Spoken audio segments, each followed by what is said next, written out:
So சிவகார்த்தியனுக்கு ஒரு தயாரிப்பாளர் வந்து நடிகராக இருந்துக்கிட்டு அந்த படத்தில் ஒரு பார்ட்னர் இருந்து அந்த படத்தோட ப்ரொமோஷனுக்காக ஃபுல்லாக பண்ணார்.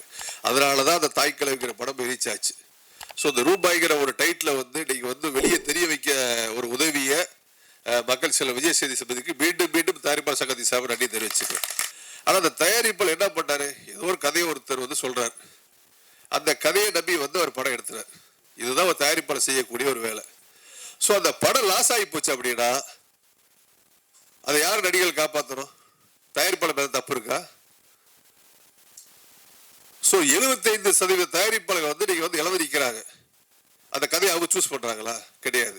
ஆனா இதே ஆந்திரால வந்து பாத்தீங்கன்னா ஒட்டுமொத்த தயாரிப்பாளரையும் ஆந்திரால இருக்கக்கூடிய இண்டஸ்ட்ரியில இருக்கக்கூடிய எல்லா நடிகர்களும் காப்பாத்துறாங்க. ஸோ தமிழ்நாட்டில் காப்பாத்துற யாருமே இல்லை. ஒரே ஒருத்தர் சூப்பர் ஸ்டார் ரஜினிகாந்த் சார் தவிர வேற யாரும் தயாரிப்பாளர் காப்பாற்றவே இல்லை. ஒரு பெரிய மனச தெலுங்கு லாஸ் சார் இமிடியேட்டா கூப்பிடுறாங்க. டைரக்டர் பேரு படத்து பேரு மேடையில் சொல்லல.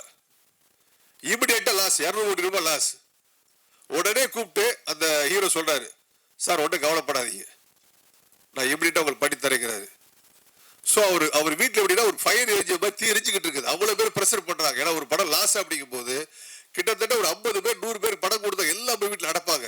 அவர் சூசைட் பண்ற ஸ்டேஜ் கூட போகலாம், மனங்களை மாறலாம். ஆனா அந்த நேரத்தில் ஹீரோ எப்படி காப்பாத்துறாரு பாருங்க.